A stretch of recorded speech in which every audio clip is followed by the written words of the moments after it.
제가 대한민국 최고의 전문가들을 모시고 앞으로 대한민국의 미래를 책임질 주력 산업 고도화 포럼에서 기조 강연을 할 수 있는 기회를 갖게 된 것을 아주 영광스럽게 생각합니다. 지금까지 여러분들이 봐오시던 그런 세상이 바로 현미경으로 본 세상이라면 제가 오늘 말씀드릴 세상은 망원경으로 본 세상입니다. 그래서 여러분들이 아주 긴장하셔가지고 이렇게 집중하고 계신데 편안한 마음으로 들어주셔도 되지 않을까 이런 생각을 합니다. 자, 4차 산업혁명의 연원을 찾아서 그리고 주력 산업의 고도화와 국민 행복 이런 제목으로 제가 말씀드릴까 생각합니다. 제2차 아편전쟁이 서세동점, 서구가 동양을 지배하는 어떤 신호탄과 같은 사건이었습니다. 그래서 베이징 조약이 체결되면서 연해주가 러시아에 할양됐습니다. 그래서 그때부터 우리는 중국과 일본 그리고 러시아와 미국 4강의 틈바구니에 끼는 이런 정세, 이런 형편에 들어갔는데 지금 현재 우리의 모습이 당시 4강에 둘러싸인 조선의 모습과 흡사하지 않은가 이런 생각을 합니다. 그런 면에서 지금 이 4차 산업혁명 시대가 아주 의미심장하고 중요한 시대라는 말씀을 드릴 수 있습니다. 이때 미국의 목표는 러시아의 팽창을 견제하는 거였습니다. 그리고 조선의 목표는 독립을 유지하는 거였죠.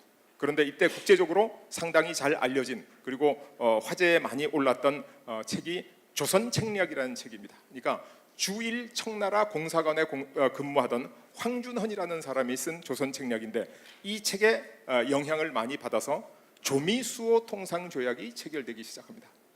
이때까지 조선은 국제사회에서 어떤 나라와도 조약을 맺은 적이 없습니다. 그런데 조선이 미국과 통상조약을 맺게 됐다는 것은 조선으로서는 엄청난 사건이었습니다. 왜냐하면 그때까지 영국, 프랑스, 독일 이런 모든 나라는 영토의 야욕이 많은 강대국이었는데 미국은 나라가 너무 커서 유일하게 영토의 야욕이 없는 강대국이었다. 그런데 조선이 미국과 통상조약을 맺는 수호조약의 1조에 거중조정, 일국이 침략을 받으면 다른 나라가 도와준다. 이거 조선을 위해서는 축복이었죠. 미국이 한국의 독립에 큰 도움이 되겠다. 한국이 다른 나라로부터 침략받으면 미국이 도와줄 것이다. 이렇게 생각을 하고 있었죠. 그런데 이게 동상이몽으로 끝나고 맙니다. 도대체 왜 그렇게 됐을까? 조선이 미국하고 통상조약을 맺으면서 미국은 일본에도 특명정권공사, 청나라에도 특명정권공사, 조선에도 똑같은 수준의 특명정권공사를 파견했습니다. 그런데 처음 부임한 특명정권공사 후트공사가 처음으로 조선에 부임하고 나서 본국에 보낸 보고서에 의할 것 같으면 조선에는 쌀과 소가죽이 있고 사람 머리털하고 전복 껍데기가 난다. 농사를 지으면 쌀과 소가죽은 있게 마련이죠. 사람 머리털하고 전복 껍데기가 있다라는 얘기가 무슨 말입니까? 주력 산업이 없는 나라다. 이런 표현을 해서 보낸 겁니다. 조선은 주력 산업이 존재하지 않는 나라다. 그 보고서를 받은 미국은 조선 주재 특명정권공사를 변리공사로 격하시킵니다. 그리고 후임공사도 발령 내지 않고 27살짜리 대리변리공사를 그냥 뒀습니다. 미국은 조선과의 국제관계, 국교를 사실상 포기했다고 보면 됩니다. 그래서 후트공사가 내가 지금 변리공사 할 사람이 아니다. 나는 특명정권공사 수준이다. 그래서 후임자도 안 왔는데 짐 싸들고 미국으로 귀국해버렸어요.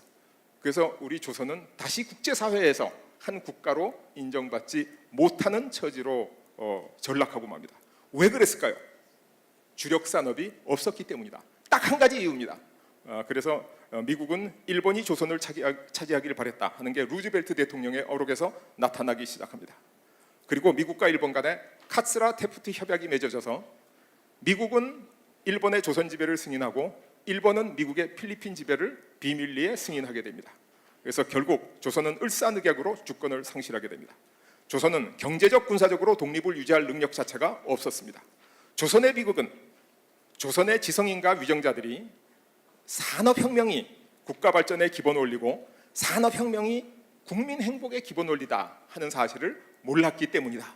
이렇게 얘기할 수가 있습니다. 자, 오늘 처음부터 좀 우울한 말씀을 드려서 죄송한데, 그럼 선발 산업국들은 어떻게 그렇게 잘 사는 선발 산업국이 됐는지 한번 알아볼까요? 여러분, 올해 우리나라 축구가 월드컵에 본선에 갈지 말지 몰라서 마음이 좀 우울한데, 한때 우리가 2002년에 자력으로 월드컵 4강에 진출했었습니다. 아주 축구 세상 사람들이 다 좋아하는 스포츠죠. 축구 다음으로 사람들이 좋아하는 단체 스포츠가 뭐 있나요? 야구죠, 당연.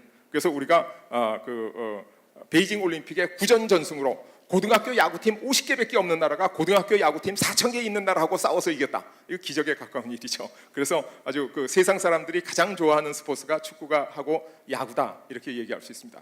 그럼 개인 스포츠 중엔 뭘 제일 좋아하죠? 단연 골프죠, 그죠?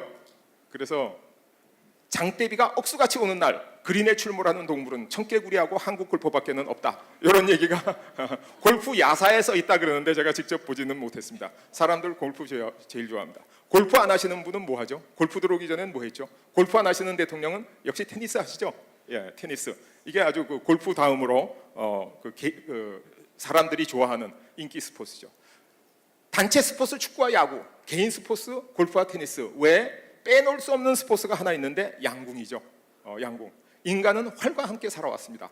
만약에 활이 없었더라면 인간이 동물과의 싸움에서 만물의 영장으로 등장하지 못했을 것이다 할 정도로 이누이트, 에스키모로부터 적도의 부시맨까지 활을 안 쏘는 인간은 없습니다. 근데 이 양궁 우리가 세계에서 제일 잘하죠. 그래서 역대 올림픽 금메달 40개 중에 23개를 우리나라가 갖고 왔어요. 우리나라 같은 규모의 국가, 보통 네이션 스테이트가 한 종목에서 이렇게 금메달을 싹쓸이 하는 경우는 스포츠 사상 전례가 없는 일입니다. 우리 민족은 활을 정말 잘 쏩니다. 왜? 우리 민족의 DNA 속에 활이 들어있기 때문이죠. 우리 선조를 중국 사람들이 동이족이라고 불렀는데 한문으로 이자가 클대자하고 활국자를 합친 거예요. 활을 잘 쏘는 사람, 우리가 아주 활을 제일 잘 쏩니다. 자, 지금 제가 5개 스포츠 말씀을 드렸어요. 축구, 야구, 골프, 테니스, 양궁. 이 5개 스포츠가 딱 한 가지 공통점이 있습니다. 뭔지 아시겠어요? 축구, 야구, 골프, 테니스, 양궁, 한 가지 공통점. 그게 뭐냐면 이 5개가 전부 영국에서 시작된 스포츠라는 겁니다. 축구는 영국의 이튼, 럭비, 말보로, 웨스트민스터 이런 명문 사립학교 학생들의 체력 단련을 위해서 공놀이를 시키던 게 축구가 됐습니다. 야구는 미국 운동이죠. 그런데 영국의 크리켓이 미국으로 가서 야구로 변했다 하는 게 잘 알려진 사실이고, 골프는 스코틀랜드 목동들이 하던 거고, 테니스도 영국의 바스크라는 지역의 민속 게임이 윈블던에서 처음으로 게임으로 등장한 겁니다. 양궁, 우리가 쏘던 활은 국궁입니다. 국궁은 하늘을 향해서 활을 쏴가지고 이렇게 목표물을 맞추는 곡사궁이고, 이 양궁은 직사궁입니다. 목표를 보고 바로 쏘는. 이게 영국의 로빈 후드 때부터 유래된 활인데, 이것을 헨리 8세가 경기 규칙을 만들어서 보급한 거죠. 여러분 신기하지 않습니까? 왜 세상 사람들이 영국 사람 스포츠를 다 따라하죠? 프랑스는 없고 독일은 없고 중국도 없고 한국도 없고 세상 사람들이 영국 스포츠에 전부 열광하고 있어요. 왜 그럴까요? 왜 영국 스포츠에만 열광할까요? 그걸 저는 이게 다 영국에서 시작해서 영국의 대영 제국, 영국의 후광 효과다. 할로우 이펙트, 이렇게 저는 설명을 하죠.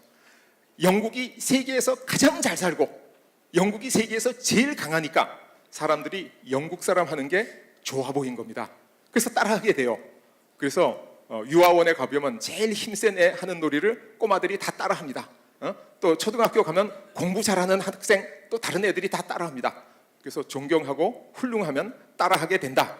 그래서 이걸 후광 효과라고 얘기를 하죠. 근데 후광 효과가 스포츠에만 있는 게 아니에요. 영어도 마찬가지예요. 우리가 영어로 얘기하면 좀 고상해 보이지 않습니까? 그죠? 영어로 얘기하면. 그래서 2000년부터 2005년까지 아파트 가격이 폭승할 때 저 영어 이름으로 된 브랜드 아파트는 평균 가격이 128% 올랐어요. 근데 일반 아파트는 79%밖에 안 올랐어요. 여러분 달동네 아파트 그 돈 주고 사시겠어요? 근데 문빌리지 아파트먼트 어떻습니까?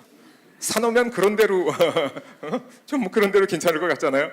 그래서 지금 인터넷에 떠도는 언어도 70%가 다 영어로 바뀌었습니다. 영어로 얘기하면 좀 지식적인 것 같고, 신사, 우리 신사의 품격이라는 영화도 있었는데 그 젠틀맨 어때요? 근사하잖아요. 여기 여성분들 계신데 젠틀한 남자 좋지 않습니까? 젠틀이라는 말 아주 부드럽잖아요. 어감부터 좋아. 근데 젠틀이 무슨 말이냐? 영어로 젠틀이가 지주입니다. 지주. 우리말로 지주 그러면 비호감이에요. 근데 영어로 젠틀맨 그러면 아주 호감이에요. 왜 똑같은 말인데 어느 나라 말로 하면 다른가? 그것도 후광 효과고, 우리가 아이돌의 국가라고 생각하는데 아이돌의 원조는 영국의 비틀즈죠. 우리가 싸이가 빌보드 차트 2등 잠깐 했다고 그렇게 좋아했는데 비틀즈는 빌보드 싱글 차트 1등을 20번 했어요. 1964년 11월 11일 날은 자기 노래 5곡 가지고 빌보드 차트를 1등부터 5등까지 싹쓸이를 했어요. 그러니까 아이돌의 원조도 영국이죠. 대단한 나라입니다. 근데 영국, 이 대단한 나라, 세상 사람들이 다 따라하고 그 나라 말이 세계어가 되고 이런 영국이 어떤 나라냐? 국토가 24만 평방킬로미터 되는 조그마한 돌섬이죠. 우리나라는 얼마냐? 22만 평방킬로미터. 우리 그 조선시대까지 실효적으로 지배하던 간도까지 합치면 조선이 영국보다 더 큰 나라예요. 근데 영국은 어떻게 되냐? 세계를 지배하게 됐죠. 그래서 지구상의 4분의 1 이상을 직접 지배를 하다가 한 나라, 두 나라 독립해서 다 독립했습니다. 근데 다 독립하고 나서 영국 사람의 자손들이 영어를 쓰면서 그 후손들이 사는 나라, 그걸 우리가 앵글로 스퀘어 이렇게 얘기를 하죠. 앵글로 아메리칸의 미국, 앵글로 카나디안의 카나다, 앵글로 오스트레일리안의 호주, 이 세 개만 합치면 국토가 2,700만 평방킬로미터. 영국 본토의 112배가 넘는 넓은 땅에 영국인의 후손들은 평화롭게 아주 잘 살고 있죠. 여러분, 저 미국 인구 밀도가 평방킬로미터당 30명입니다. 카나다는 3.5명, 호주는 2명. 가보면 그 넓은 대평원에 이 땅속에는 지하자원이 엄청나게 묻혀 있어요. 석유, 석탄, 가스 할 것 없이.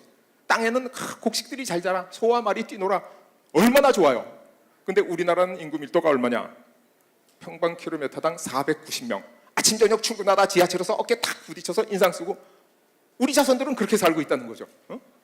이게 도대체 뭐가 잘못된 거냐? 어떻게 영국인의 후손들은 저렇게 넓은 땅에서 그렇게 평화스럽게 잘 살고 있는데 우리는 이 좁은 땅에 모여가지고 간도는 옛날에 일본 사람들이 남만주 철도 무설권하고 바꿔먹고 한반도는 반토막 나고 이제 곧 독도까지 일본 사람들이 내놓으라 그러냐?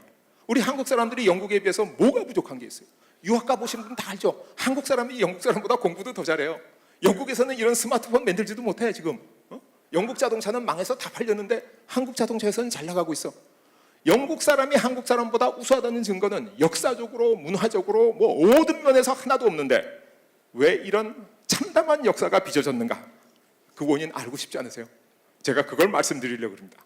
그게 왜 그러냐? 그 원인이 인간의 노동력을 에너지 기술을 통해서 화석 에너지 사용으로 바꾸고 간의 수공업을 공장제 기계공업으로 바꾼 산업혁명 때문이다. 산업혁명 이후에 그렇게 바뀌었다.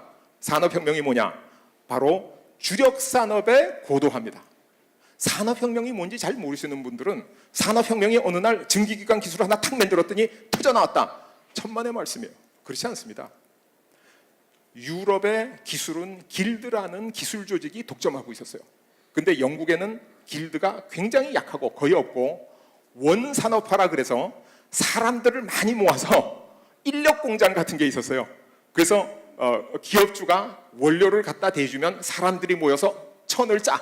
그럼 그걸 단체로 또 팔아줘요. 이런 걸 프로토 인더스트리얼라이제이션이라고 합니다.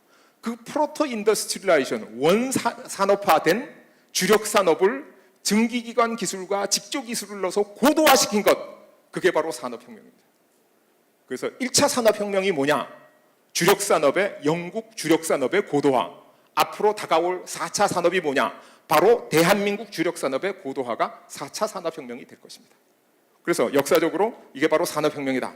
산업혁명이 얼마나 대단한 혁명이냐? 산업혁명을 기점으로 해가지고 변화가 없던 세계 인구가 폭발적으로 증가하고 변화가 없던 1인당 소득이 폭발적으로 증가하고 그래가지고 이 결과 인구가 10배 증가하고 소득이 10배 증가하면 총 생산은 100배가 늘어난 거죠.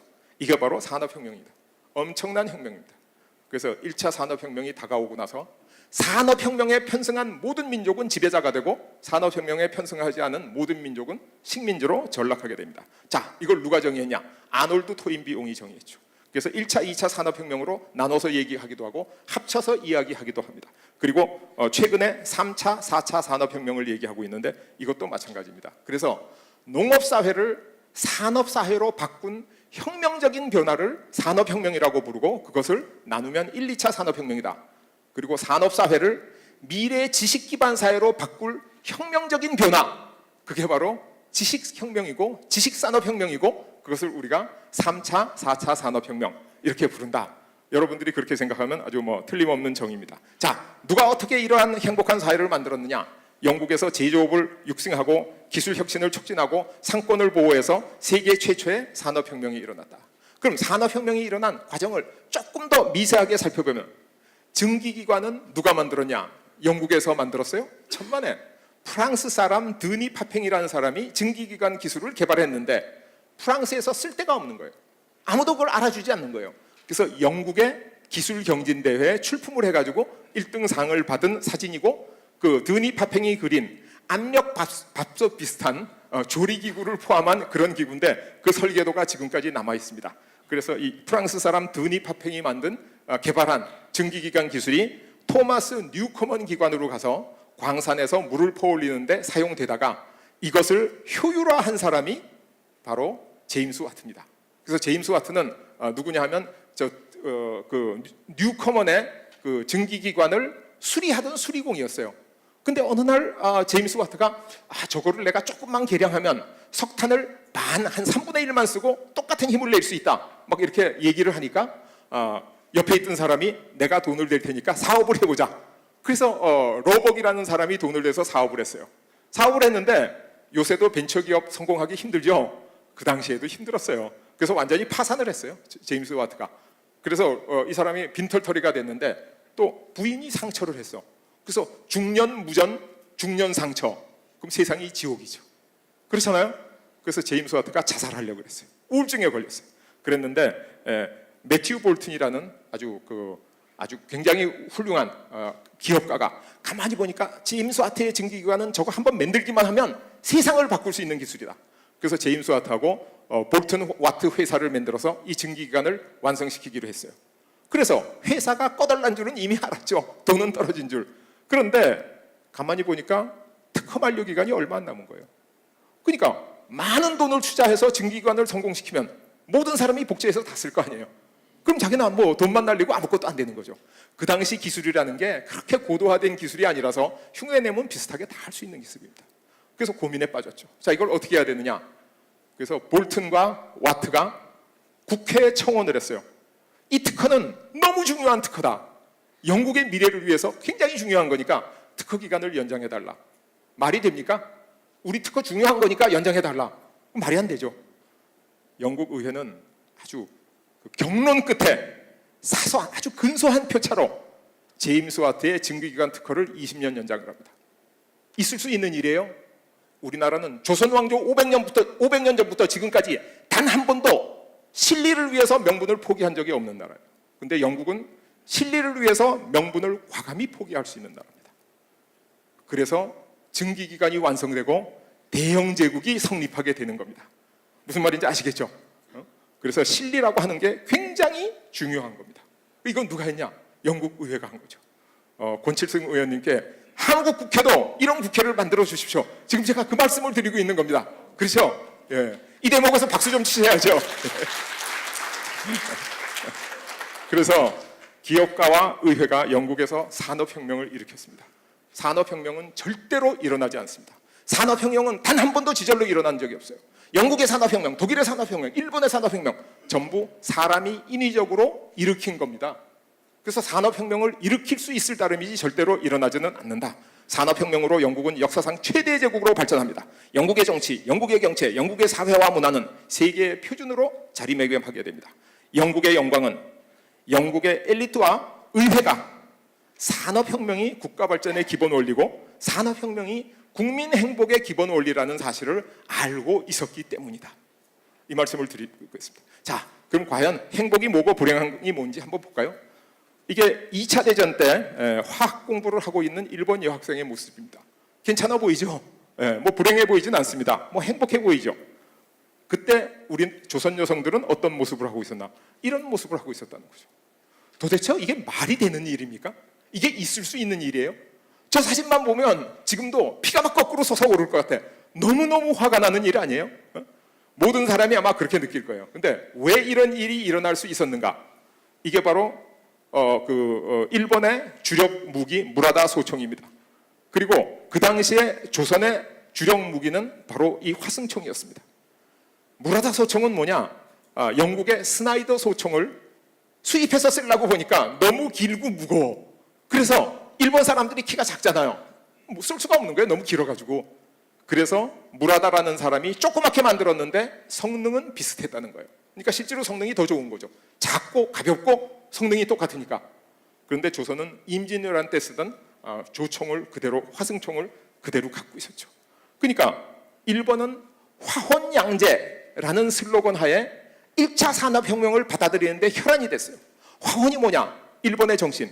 양제가 뭐냐? 서양의 기술. 1차 산업혁명입니다. 1차 산업혁명을 받아들이자.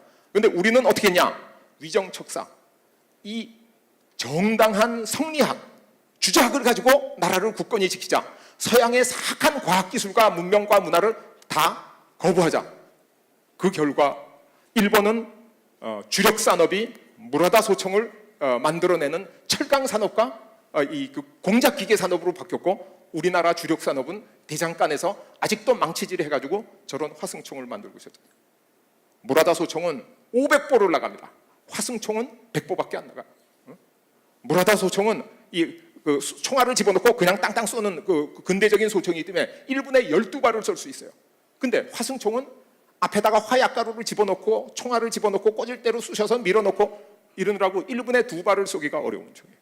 그러니까 이게 싸우면 뭐 결과는 빤하죠. 거기다 화승총은 비 오는 날은 공치는 날입니다. 불이 안 붙어가지고 격발이 안 돼요.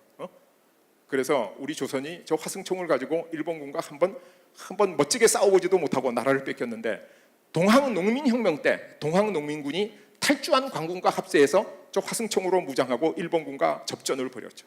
치열한 접전을 벌였습니다. 일본군 군사기록에 의하면 동학군 3만 명을 사살했다. 오늘 몇 명 기록이 다 있습니다. 그동안 일본군 몇 명 사살됐는지 아세요? 몇 명일 것 같아요? 딱 한 명이 전사했습니다. 일본에서. 이게 있을 수 있는 일이에요. 일본군이 거의 뭐라고 써있냐면 일본군 한 명이 동학군 200명을 능히 제압하고도 남는다. 일본 사람이 뭐 힘이 세고 한국 사람보다 운동을 잘해서 그렇겠어요? 천만에 무기가 달라서 그런 거예요. 이게 바로 주력산업이 있는 나라와 주력산업이 없는 나라의 차이입니다. 국민 행복이 어디서 나와요? 문화에서 나와요? 정치에서 나와요? 사회에서 나와요? 아닙니다. 국민 행복은 주력산업에서 나옵니다. 주력산업을 가진 나라만이 국민의 행복을 지킬 수가 있는 거죠. 이게 제일 중요한 거다. 그런 말씀을 드립니다. 산업혁명에 앞서간 민족은 모두 행복했고, 산업혁명에 뒤떨어진 민족은 모두 불행해서 식민지로 전락했습니다. 그래서 이것은 당시 지구상 어떤 민족, 어떤 국가에도 적용되는 예외 없는 법칙입니다.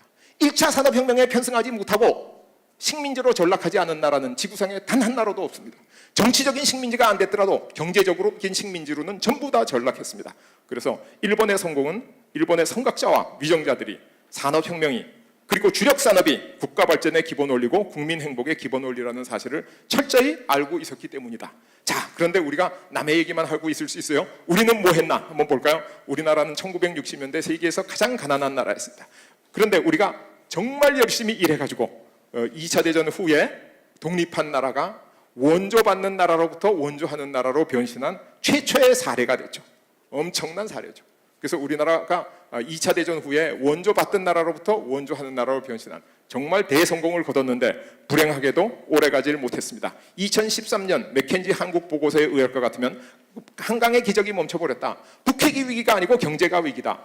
이게 언제 나온 얘기냐? 지금으로부터 4년 전 2013년도에 맥켄지 보고서에 나왔는데, 이것을 중요하게, 심각하게 우리나라의 위정자와 지도자들이 받아들이지 못했다는 것은 정말 가슴 아픈 일입니다. 심지어는 한국 경제는 냄비 속의 개구리와 같다. 뜨거운 물에다가 개구리 넣으면 뜨거우고 툭 튀어나오는데 찬물에 넣어놓고 슬슬 끓이니까 죽어도 죽는 줄도 모르네. 이거는 비하고 조롱이에요. 이런 조롱을 받으면서 조롱받는 줄도 몰랐다. 참 가슴 아픈 일이죠. 자, 그럼 우리 현재 봅시다. 일본과 한국을 비교해 볼 것 같으면 명목 GDP가 일본이 우리의 4배 정도 됩니다. 1인당 GDP도 10,000불 이상 높습니다. 증시 시가총액도 4배 정도 됩니다. 시가총액 10조 이상인 기업도 4배쯤 됩니다. 과학기술 분야의 노벨상 수상자, 일본은 22명, 한국은 1명도 없습니다. 이게 왜 그러냐? 한국 사람이 열심히 연구 안 하고 한국 과학자들, 한국 기술자들이 일 안 해서 그러냐? 그렇지는 않습니다. 이게 왜 그러냐 하면 일본은 언제 산업혁명을 했냐면 화헌양제라는 기치하에 1866년에 산업화를 했어요.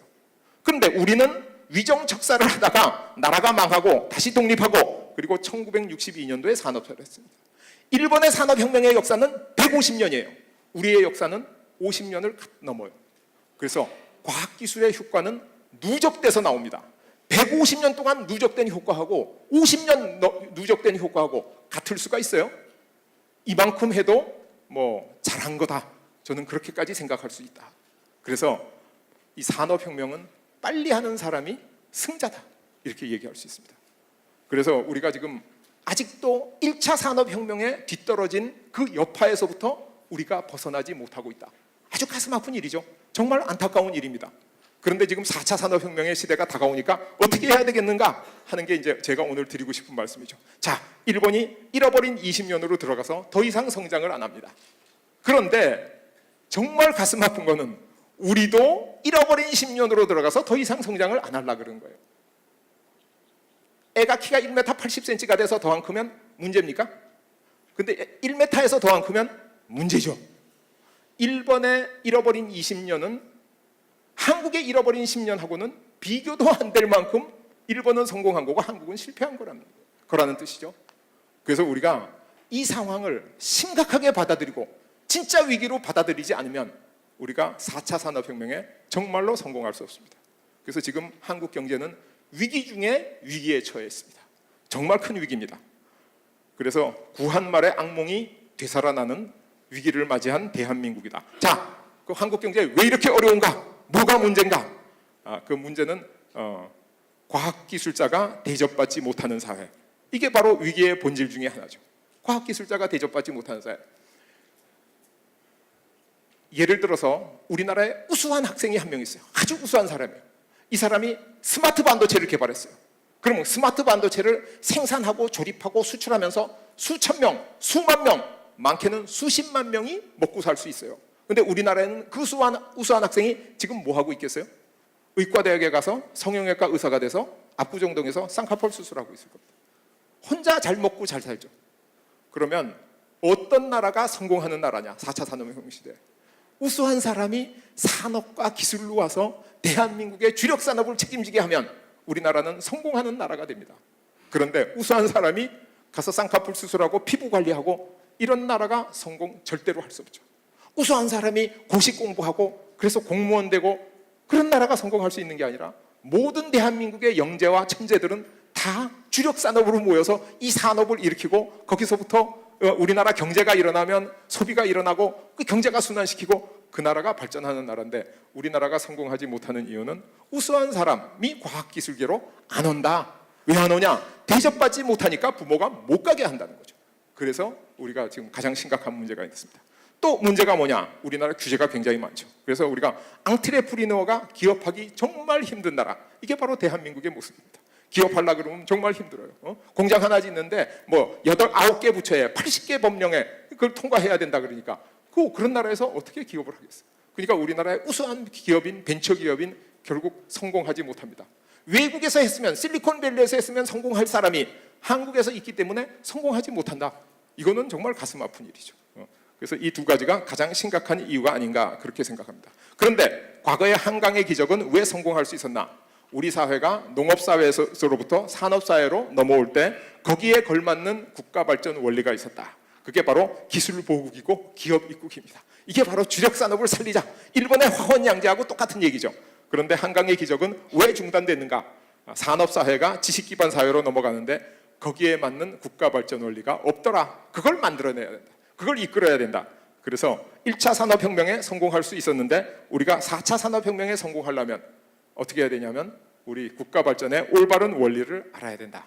그래서 지식기반 사회의 국가발전 원리를 제가 여러분들한테 말씀드리는데 그냥 재미있는 얘기를 섞어서 스토리텔링 하러 온 게 아니라 제가 학자로서 제 명예를 걸고 산업혁명론 시리즈 책을 쓴 겁니다. 그래서 왼쪽 위에 빨간 책이 이코노믹 그로우스라 그래서 경제가 어떻게 성장하는가, 산업혁명이 어떻게 일어나고 그 전후의 경제는 어떻게 이론적으로 성장하는가 하는 것을 쓴 책이고 그 밑에 그 노란색 책이 바로 시크릿 오브 헤게모니, 그래서 패권의 비밀. 그래서 스페인으로부터 조그만 네덜란드, 한반도의 5분의 1도 안 되는 네덜란드가 어떻게 스페인 제국으로부터 독립해가지고 상업혁명을 일으켜가지고 세계 최대의 강대국으로 등장하는가. 그리고 네덜란드의 주력이 영국으로 건너가면서 영국에서 어떻게 산업혁명이 일어났고 그 산업혁명이 어떻게 미국의 산업혁명을 일으켰는가를 역사적으로 쭉 써내려온 책입니다. 그리고 밑에 있는 두 권이 정부의 유전자를 변화시켜라가 뭐냐면 어떻게 해서 4차 산업혁명, 지식기반 사회에 맞는 정부와 공공조직을 만들 것인가. 지금 정부는 산업사회에 맞도록 만들어져 있습니다. 이 조직은 지식기반 사회는 절대로 맞지 않습니다. 그래서 이걸 개혁하지 않고는 지식기반 사회로 갈 수 없다. 그래서 정부의 유전자를 변화시켜라. 그리고 은퇴가 없는 나라는 4차 산업혁명과 이모작 사회, 은퇴가 없는 나라. 그래서 우리나라의 모든 젊은이들을 4차 산업혁명 쪽으로 갈 수 있도록, 우수한 젊은이들이 4차 산업혁명 쪽으로 갈 수 있도록 하고, 그 다음에 4차 산업혁명이 아닌 다른 일반적인 일에는 나이 많은 장년 내지 고령자들이 그 뒤를 다 메울 수 있다. 이런 이론입니다. 이것만 되면 우리나라가 4차 산업혁명에 성공하고 지난 1차 산업혁명에 겪은 뼈아픈 고통을 우리가 벗어나서 일본을 앞서는 선진국으로 갈 수 있다라는 주장을 가지고 있습니다. 그래서 이 책에 있는 기본적인 내용이 농업사회는 성장이 점점 감속하기 때문에 큰 발전이 없는데 산업혁명을 먼저 일으킨 그 산업사회는 가속적으로 발전하기 때문에 모든 산업혁명을 일으킨 국가는 지배국가로 등장하게 됐다. 그런데 지금 늦지 않았다. 왜냐하면 4차 산업혁명이 오면 4차 산업혁명에 성공한 지식기반 국가는 모든 산업국가를 앞설 수 있다. 그래서 우리가 4차 산업혁명에 빨리 성공하면 일본을 앞설 수 있는 기회가 온다 하는 게 이제 제 주장입니다. 그래서 네덜란드는 국토가 4만 평방킬로미터, 한반도의 5.5분의 1밖에 안 되는 조그만 나라인데 이 네덜란드가 상업혁명을 제일 먼저 성공시켜서 세계에서 가장 강력한 그 선진 강대국으로 태어났습니다. 당시엔 네덜란드가 제일 잘 살고 제일 강력했습니다. 그리고 영국은 한반도만한 나라인데 산업혁명을 통해서 세계 최강의 국가가 됐죠. 어떤 사람들은 네덜란드가 쇠퇴했다고 생각하는데 쇠퇴한 것은 사실이기도 하지만 꼭 그렇지는 않습니다. 왜냐하면 네덜란드를 지배하던 오렌지 가문의 오렌지공 빌럼이라는 사람이 자기 사병 1만 6천 명을 끌고 영국의 런던을 점령하고 본인이 나는 영국왕 윌리엄 3세다. 나를 왕으로 인정하면 너희 귀족들도 내가 다 인정해 주겠다. 그게 바로 영국의 명예혁명입니다. 그래서 영국의 왕통이 네덜란드로 바뀌면서 네덜란드의 선진 문물이 전부 영국으로 갔어요. 그래서 명예혁명 이전의 영국은 후진국 영국, 명예혁명 이후에는 선진국 영국. 그래서 네덜란드는 영국 속에서 화려하게 부활한 나라다. 이렇게 말씀드릴 수 있습니다. 자, 그런데 세상이 지식기반 사회로 바뀌어갔습니다. 만약 우리가 4차 산업혁명, 지식산업혁명에 앞서갈 수 있다면, 우리나라의 주력 산업을 고도화할 수만 있다면, 그러면 우리나라가 세계에서 가장 잘 사는 선진 강대국으로 거듭날 수 있다. 네덜란드가 했고 영국이 했으면 왜 우리가 할 수 없는가? 우리는 얼마든지 할 수 있다는 거죠. 그러나 그 산업혁명의 기본 원리는 과거의 네덜란드 경우나 아니면 1차 산업혁명의 영국의 경우나 앞으로 다가올 4차 산업혁명의 경우나 다 기술과 기업에 대한 존중을 기반으로 이루어질 것이다. 이렇게 생각을 합니다. 그래서 제가 사실 오늘 여러분들에게 말씀드리고 싶은 얘기가 하늘에서 감이 떨어지기를 기다리고 감나무 밑에 입을 벌리고 누워 있어도 절대로 떨어지지 않습니다. 그래서 여러분들이 해주시지 않으면 아무도 해주지 않습니다. 그래서 여러분들이 내가 우리나라의 4차 산업혁명의 주역이다, 내가 하겠다라는 책임의식을 가지고 내가 할 일을 할 때만 4차 산업혁명이 가능하다라는 말씀을 드리면서 오늘 여러분께 말씀을 줄이도록 하겠습니다. 원래 제가 이 강의를 한 80분, 90분 정도 할 수 있도록 준비를 했는데 너무 긴 시간 말씀드리는 건 결례인 것 같아서 짧게 줄이더라고 여러분들에게 아주 그 핵심과 요점만 말씀드렸는데 여러분들이 아마 그 사이는 충분히 이해할 수 있을 것으로 생각하고 또 이 후덥지근한 방에서 한 분도 빠짐없이 제 강의를 경청해 주신 데 대해서 감사 말씀드리면서 오늘 기조 강의를 마치겠습니다. 감사합니다.